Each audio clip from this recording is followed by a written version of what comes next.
আচ্ছা, 10 জন আছি আমরা। আলোচনা স্টার্ট করি তাহলে আবার বাকিরা জয়েন করুক আস্তে ধীরে। বলছিলাম সোশ্যাল ইঞ্জিনিয়ারিং এর কথা। তো সে আলোচনাটা কন্টিনিউ করি। সেটা বিষয় দাঁড়াচ্ছে কনসেপ্টটা কি, সোশ্যাল ইঞ্জিনিয়ারিং কাকে বলে। এটার এমনিতে অনলাইনে যদি সার্চ দেন ভালো কিছু একাডেমিক সংজ্ঞা খুঁজে পাবেন। আমি বিষয়টাকে এভাবে বোঝাই, কনসেপ্টটা কি। কনসেপ্টটা হলো কনভিন্স সামওয়ান। আমরা কোনো ব্যক্তি, নির্দিষ্ট ব্যক্তি হতে পারে, সামওয়ান অর এ গ্রুপ, হ্যাঁ, একটা নির্দিষ্ট ব্যক্তি অথবা গ্রুপ অফ পিপলকে কনভিন্স করতে পারি। এমন ভাবে কনভিন্স করব যে তারা তাদের কোনো ক্রেডেনশিয়াল ক্রেডেনশিয়াল অথবা সেন্সিটিভ ইনফরমেশন যেগুলো আছে এগুলো আমাদের সাথে শেয়ার করবে, এমন ভাবে কনভিন্স করব। বিষয়টার একটা ভালো উদাহরণ হচ্ছে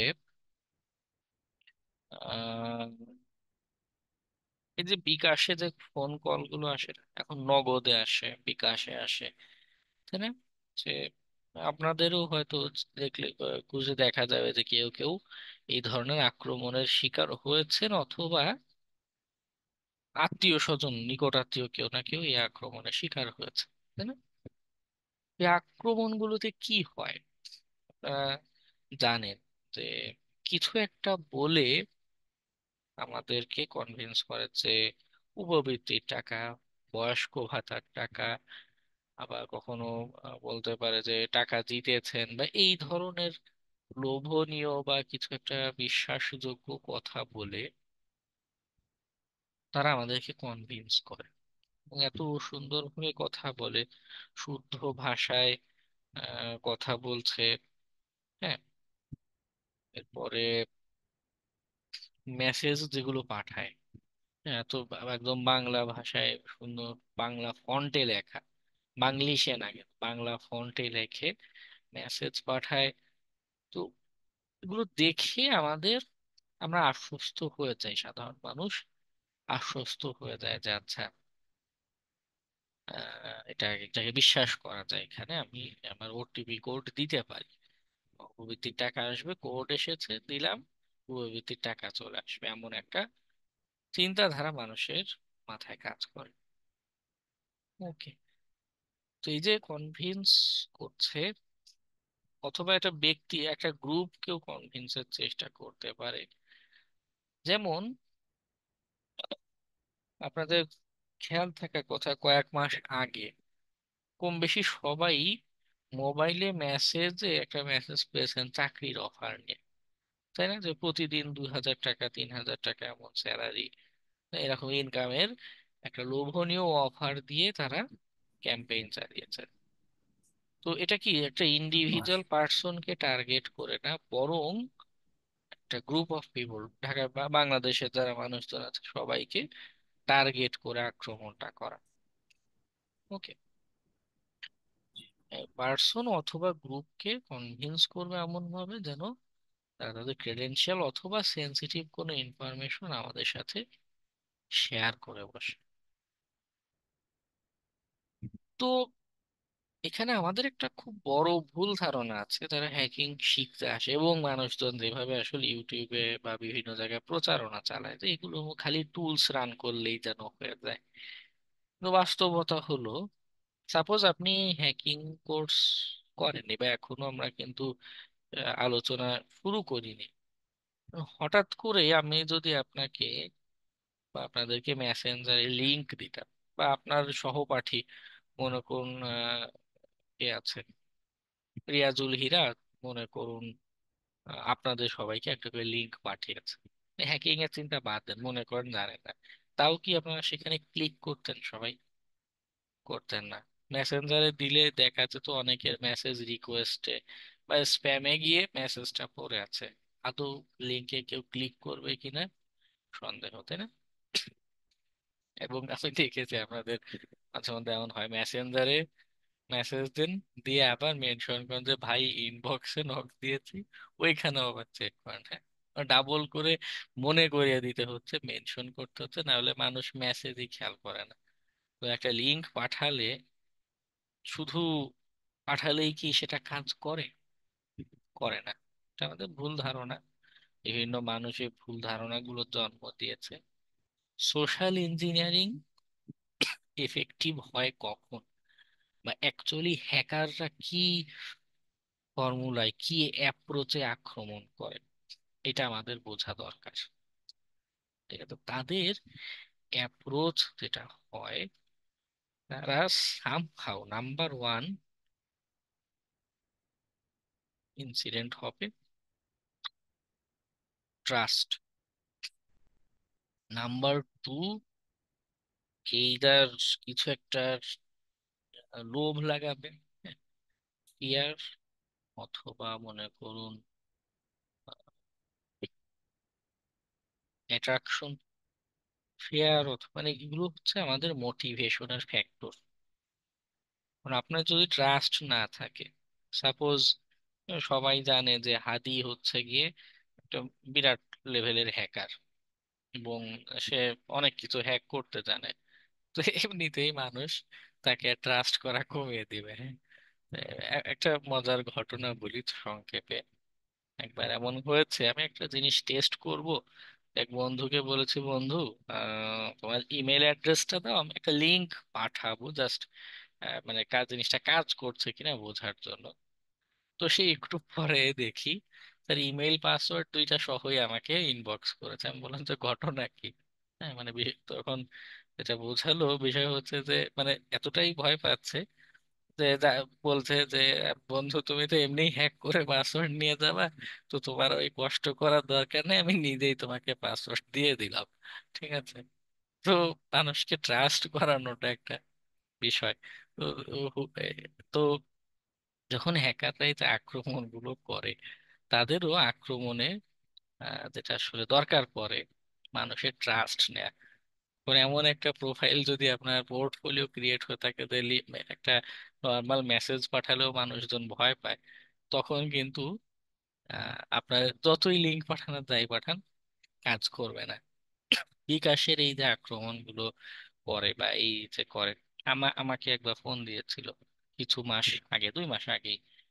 তো আমি দেখলাম যে ওরা কি করে, ফোন কলের ক্ষেত্রে ফার্স্টে ভিওআইপি কল যেটা, এইটা ব্যবহার করে।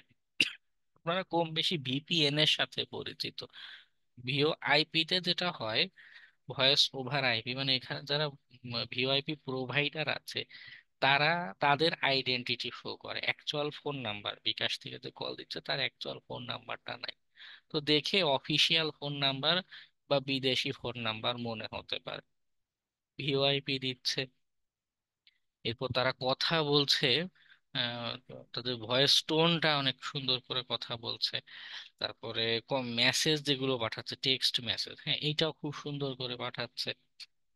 হ্যাঁ, এবং আরো আছে স্টোরিটা, এই বিষয়টা খেয়াল রাখা দরকার, স্টোরিটা অনেক বিশ্বাসযোগ্য একটা স্টোরি বানাতে পারছে। এইটাতে অনেকেই ফোকাস দেয় না। এখন ধাম করে যদি কেউ ফোন দিয়ে বলে যে একটা কোড যাবে, কোড দেন, আপনি যত, সেই মানুষ হ্যাকিং কোর্স জীবনে নাও করে যদি, সেও দেখা যাবে কোড দিবে না, তাই না? এত এত বোকা মানুষ না। সেজন্য তার একটা স্টোরি, একটা রিলেভেন্ট একটা কথা বলে যে বয়স্ক ভাতার টাকা দেওয়া হচ্ছে, এবং ফোন কল গুলো খাতের দেয় ওই রিলেটেড পার্সন, যারা যে বয়স্ক ভাতা নেয়, বয়স্ক মানুষ তাকেই কল দিচ্ছে, তো সে অবভিয়াসলি সেটা বিশ্বাস করবে, কারণ তার লাইফের সাথে স্টোরিটা যায়। এখন বয়স্ক মানুষ তাকে ফোন দিয়ে যদি বলে, বা আপনি যদি বলেন যে দাদু টিকটকে তোমার 1,000 ফলোয়ার এনে দেবো, তুমি এরকম ওটিপি কোডটা দাও, ঠিক আছে, সেটাও কিন্তু রিলেভেন্ট দেবে না। তো সে দাদু দেখা যাবে যে আহ, টিকটক উচ্চারণ করার মতো তার সেই দাঁত বা জিহ্বার শক্তি নেই, সে টিকটকে ফলোয়ার দিয়ে কি করবে, তাই না? তো রিলিভেন্ট একটা স্টোরি দরকার পড়ে। এবং এরপরে ওরা যেটা করে, এই যে বিকাশের কথাই যদি বলি, কিছু একটা ভয় দিচ্ছে অথবা লোভ লাগাচ্ছে যে আপনি উপবৃত্তির টাকাটা পেয়ে যাবেন। বা আহ, কয়েকদিন তার ওইটা আমাকে ফোন দেয়, কয়েকদিন পরে ফেসবুকে একটা বিজ্ঞাপন দেখলাম যে প্রধানমন্ত্রী নাকি ল্যাপটপ বিতরণ করছে। তো সরকারিভাবে মাঝে মধ্যে এরকম প্রকল্প নেওয়া হয়, তাই না? আপনারা নিজেরাও দেখেছেন বিভিন্ন সময় বিভিন্ন জেলায় বিভিন্ন অন্য খাবার দাবার গাছ রোপণ, এই টাইপের জিনিসপত্র কিন্তু দেয়, গভর্নমেন্টও দেয়। আবার অনেক মানুষ আছে তারা নিজেরাও ডোনেট করে। তো মানুষ একটা ল্যাপটপ পেলে কম বেশি সবাই কিন্তু খুশি হবে, তাই না? আপনাদেরও যদি এখন, যদিও আপনাদের কম বেশি কম্পিউটার সবারই আছে, তো আমি যদি বলি যে ফ্রিতে একটা ল্যাপটপ দিব, দেখা যাবে সবাই হাত তুলবেন যে ঠিক আছে একটা নেওয়া যায়, তাই না? তো এইটা কি একটা অ্যাট্রাকশন, একটা মোটিভেশনের ফ্যাক্টর। তারা স্টোরি এমন ভাবে সাজাচ্ছে, প্রধানমন্ত্রী দিচ্ছে, সো তার স্টোরিটা রিলায়েবল, ট্রাস্ট করা যায়, এবং অ্যাট্রাকশন দিয়ে তারা কি বলছে যে ল্যাপটপ দেয়া হচ্ছে। বা আরেকটা হচ্ছে কি টাকা, উপবৃত্তির টাকা দেয়া হচ্ছে, বয়স্ক ভাতার টাকা। এমনিতেই যেটা হয়, উপবৃত্তি বয়স্ক ভাতা এই জিনিসগুলো রেগুলারলি আসে না, তাই না? বয়স্ক ভাতা দেখা যায় 2-3 মাস পরে গিয়ে একবারে দেয়। উপবৃত্তির টাকাও দেখা যায় প্রত্যেক মাসে রেগুলার হয়তো আসে না, বা আসলেও মানুষজন মনে করে যে আচ্ছা, যদি তাকে বলা হয় যে আপনি এই মাসে দ্রুত টাকাটা পাবেন বা একবারে 3 মাসের টাকা পাবেন, তো বললে মানুষ কিন্তু সবাই খুশি হয়, তাই না? এবং এখানে আরেকটা বিষয় খেয়াল করুন, যতগুলো অ্যাটাকের স্টোরি বলছি, তারা কেউই কিন্তু, মোস্ট অফ দা পিপলই হ্যাকিং এর কিন্তু কোনো কোর্স তারা করে আসে না। তাদের কালি লিনাক্স কি জিনিস তাও হয়তো অনেকে তারা জানে না। হ্যাঁ, কি করছে, সিম্পল ফোন কলের মাধ্যমে কনভিন্স করছে মানুষকে, মানুষকে ম্যানিপুলেট করছে। তো এখানে সিক্রেট ফর্মুলাটা হলো আমাদের এই অ্যাপ্রোচে, ওকে, যেটা মানুষ বুঝতে ভুল করে, ব্যর্থ হয়। কারণ হ্যাকিং মানেই টুলস না। হ্যাঁ, হ্যাকারদের আসলে মূল সক্ষমতার জায়গা হলো এই চিন্তা করা, তারা একটু ভিন্নভাবে চিন্তা করতে পারছে। একই ল্যাপটপের গল্প বা একই বিকাশ, সেই গল্পটাকে একটু ভিন্নভাবে তারা তুলে ধরছে, একটু ম্যানিপুলেট করে। কারণ এমন না যে উপবৃত্তির টাকা কেউ পায় না, এমন না যে বয়স্ক ভাতা কেউ পায় না, পায় তো। তো ওইটাকে একটু, গল্পটাকে একটু ভিন্নভাবে নিজের মতো মডিফাই করে মানুষকে বোকা বানাচ্ছে। ক্লিয়ার? আচ্ছা, তো কতগুলো টাইপ নিয়ে কথা বলি। সোশ্যাল ইঞ্জিনিয়ারিং এর বেশ কিছু টাইপ হয়। হ্যাঁ, মানে বিভিন্ন ধরনের আক্রমণ হয়। একটা হচ্ছে ফিশিং। ফিশিং নামটা আমরা অনেক বেশি শুনে থাকি। হ্যাঁ, ফিশিং এক্সাম,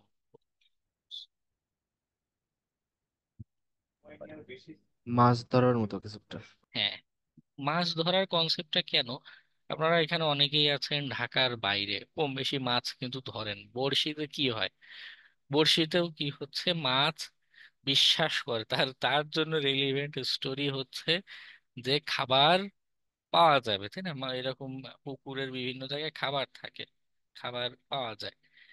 এবং তার ট্রাস্ট নিয়ে, তার যে নর্মাল প্রসিডিউরের ট্রাস্ট নিয়ে কি হচ্ছে, তাকে অ্যাট্রাকশন দেওয়া হচ্ছে যে এইটা তোমার জি জন্য স্যার, বিশেষ খাবার। করে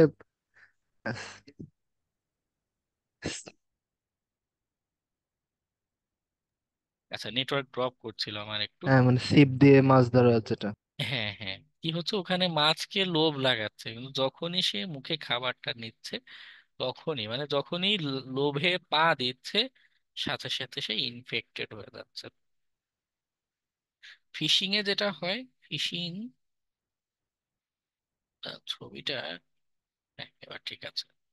ফিশিং মূলত ইমেইলে যে আমরা সোশ্যাল ইঞ্জিনিয়ারিং অ্যাটাক দিই ওটাকে ফিশিং বলে ডাকে, ওকে। এখানে দেখুন কত ইন্টারেস্টিং একটা ঘটনা ঘটেছে। এখানে কিন্তু কোনো হ্যাকিং টুলস বা কিচ্ছু দরকার নেই এই আক্রমণটা সাকসেসফুল করতে। আমি যদি এক্সপ্লেইন করি, দেখুন কি করেছে।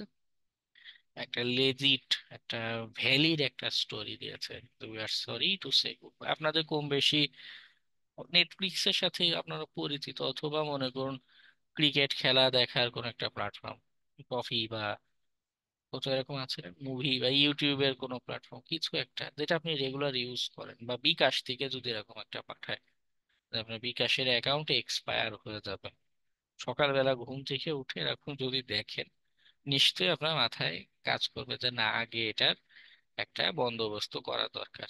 আমার তো বিকাশ আমাদের রেগুলার দরকার পড়ে, তাই না? কম বেশি সবার দরকার পড়ে, একদম নেটফ্লিক্সের মতো।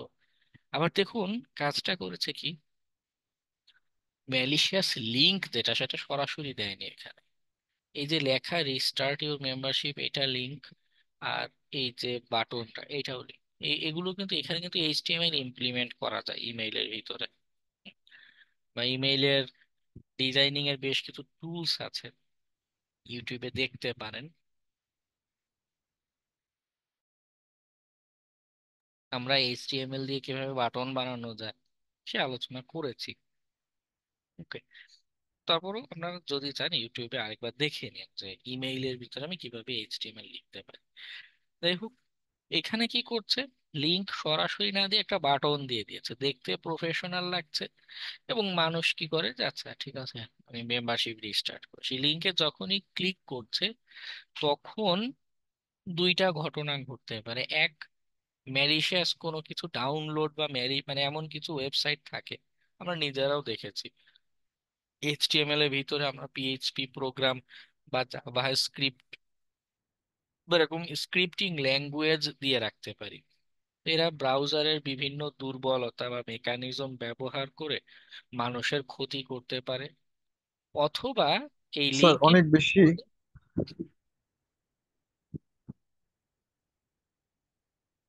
স্যার অনেক বেশি নেটওয়ার্ক ইস্যু হচ্ছে, আপনার কথা একদম পিছিয়ে যাচ্ছে, বেশিরভাগ সময় কিছু বোঝা যাচ্ছে না।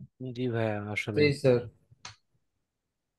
মানে আচ্ছা আচ্ছা এমন এমন জায়গা থেকে স্যার কথাগুলো আটকে গেছে যে এই আলোচনাটা হয়তো আবার শুরু থেকে করলে ভালো হয়। আচ্ছা আচ্ছা আচ্ছা, তাহলে আমি আবার রিপিট করছি। বলছিলাম স্যার ইমেইলে সমস্যাটা বেশ কিছুক্ষণ ধরে হচ্ছে, আর মনে হয় কোনো কোথাও কোনো সমস্যা। হতে পারে নেটের বিল দেয়া হয়ে গিয়েছে, তো বিল দেওয়ার পরে হচ্ছে যে অসুবিধা শুরু হয়।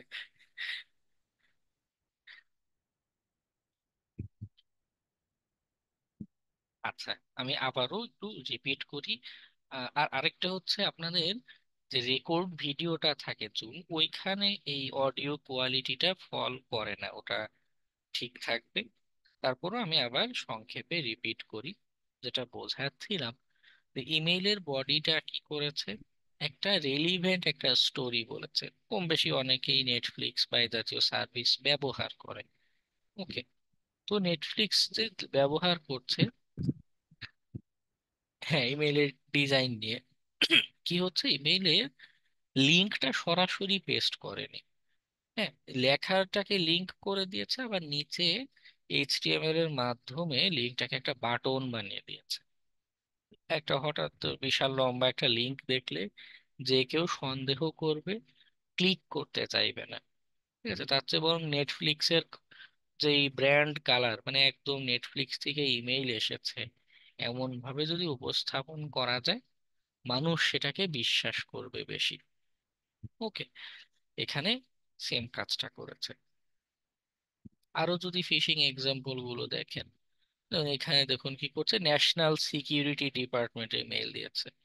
হ্যাঁ, মনে করুন কালকে সকালে উঠে যদি দেখেন যে আমাদের সিআইডি থেকে আপনাকে মেইল করেছে যে আপনি এই ছাত্র আন্দোলনের সাথে যুক্ত ছিলেন, হ্যাঁ আপনার খবর আছে, তো ওরকম দেখলে একটু হলেও আপনার মনে ভয় করবে যে না, মানে আমি তো এরকম কিছু করিনি, বা আমি তো ভয়ানক কিছু করিনি, তাই না?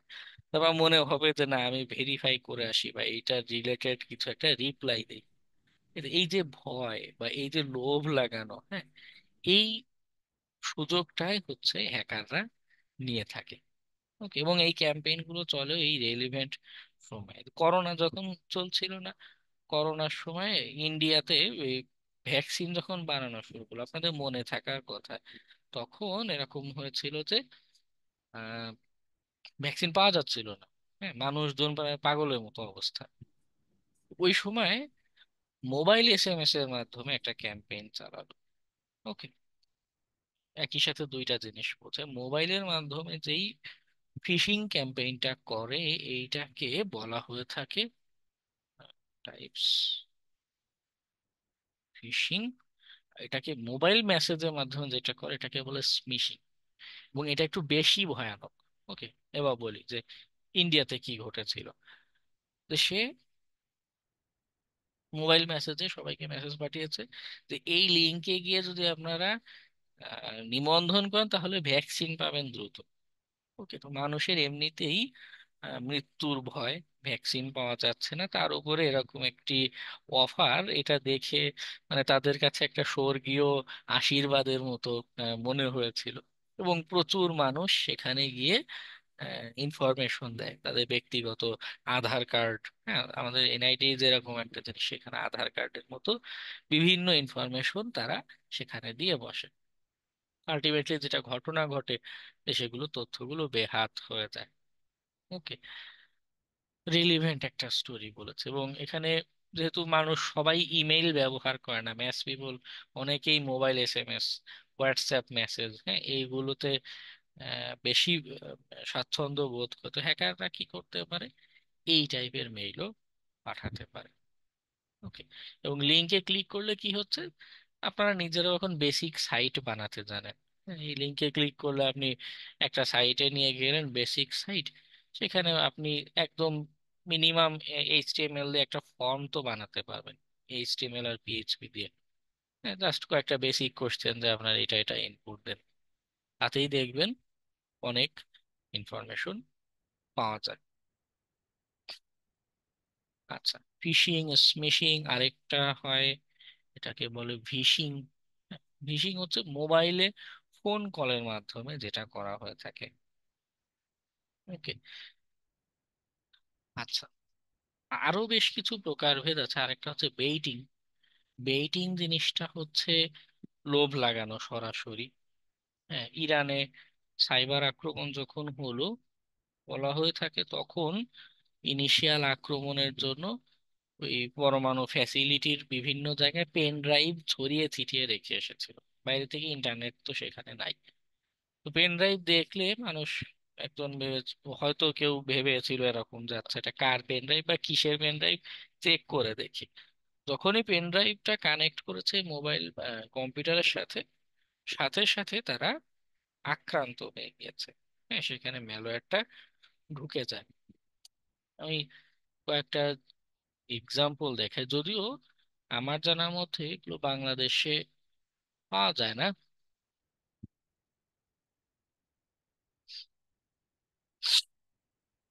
বা বাইরে থেকে আনতে গেলেও কাস্টমসে ঝামেলা করে। কিন্তু এগুলো হচ্ছে এই টাইপের কিছু গ্যাজেট। দেখুন, একদম নর্মাল আমাদের ইউএসবি কেবল, চার্জারের কেবল, কিন্তু এটা দেখতে কেবল মনে হলেও এটা অ্যাকচুয়ালি কেবল না।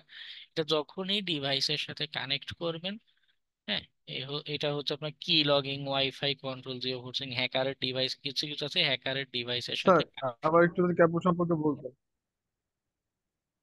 স্যার আবার পেছিয়ে গেছে তো, এই ক্যাবল থেকে যদি আরেকবার শুরু করতেন আচ্ছা, বাস। আচ্ছা, কেবলটা বলছিলাম যে এটা, আসসালামু আলাইকুম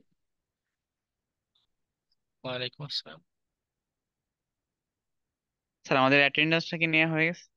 না, অ্যাটেন্ডেন্স নেই নি এখনো। নেক্সট। নেক্সট সেশনে শুরুতে অ্যাটেন্ডেন্স নিয়ে নেব না, একবারে দুইটাই। ওকে, আচ্ছা।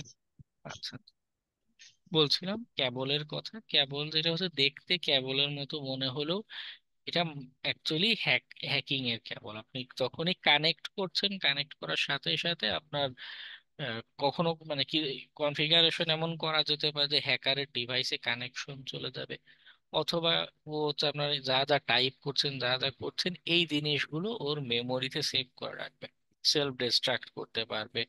হ্যাঁ, আরো ডিভাইস আছে, আমরা যে ওটিজি কেবল দেখি, পেন ড্রাইভ দেখি, যাই দেখতে পাই কম বেশি সবগুলোরই এরকম ইউএসবি রাবার ডাকি যেটা, তার দেখাই।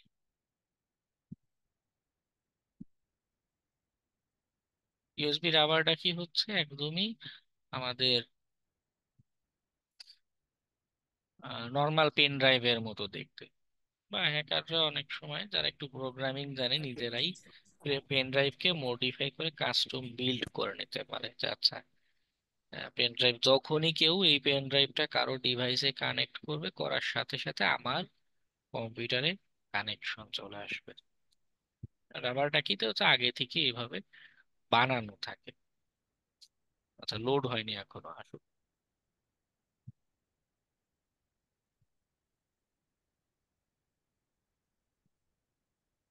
ওকে, দেখতে পেন ড্রাইভ মনে হলো, ভিতরে হচ্ছে মেমোরি কার্ড, সিপিইউ। হ্যাঁ, আর পাওয়ারের জন্য যে কম্পিউটারে কানেক্ট করবেন ওই কম্পিউটারে পাওয়ার ব্যবহার করতে থাকে।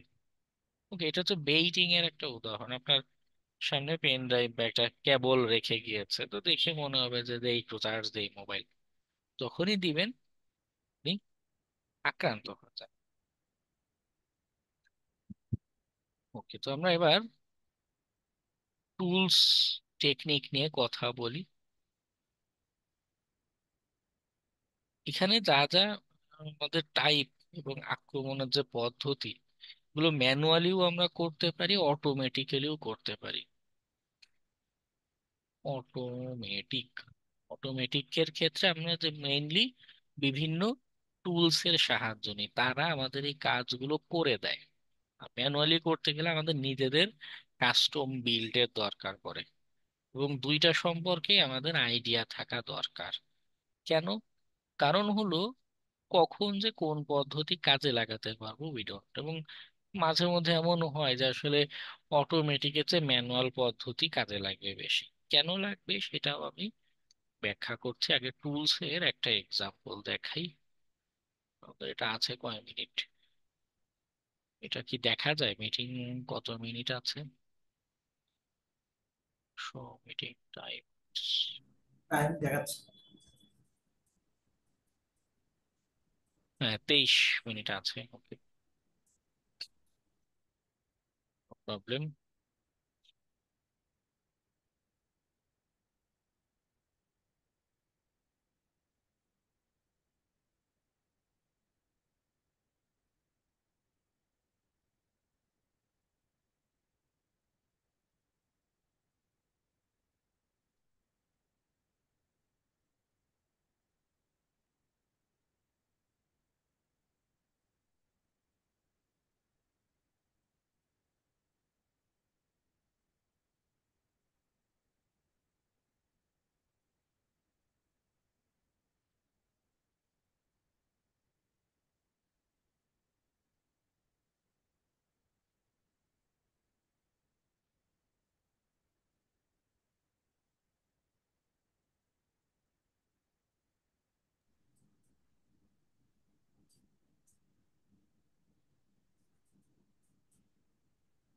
কেটে গেল।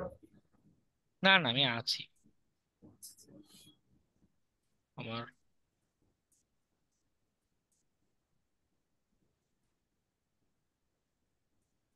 স্যার রিমাইনিং টাইম 10 মিনিটস দেখাচ্ছে। হ্যাঁ, আমিও তো অবাক হয়ে গেলাম, আমি তো দেখলাম যে 23 মিনিট বাকি। আচ্ছা, যাই হোক। স্যার নতুন যদি কোনো আলোচনায় ঢুকেন সে 10, তাহলে আবার প্রথম থেকে শুরু করতে পারেন, তাহলে ভিডিওটাও সুন্দর থাকবে, আলোচনার ফ্লোটাও থাকবে। আচ্ছা, আমি তাহলে কেটে আরেকটা দিই, মানে এটা কেটে দিয়ে আবার জয়েন দেন। ঠিক আছে।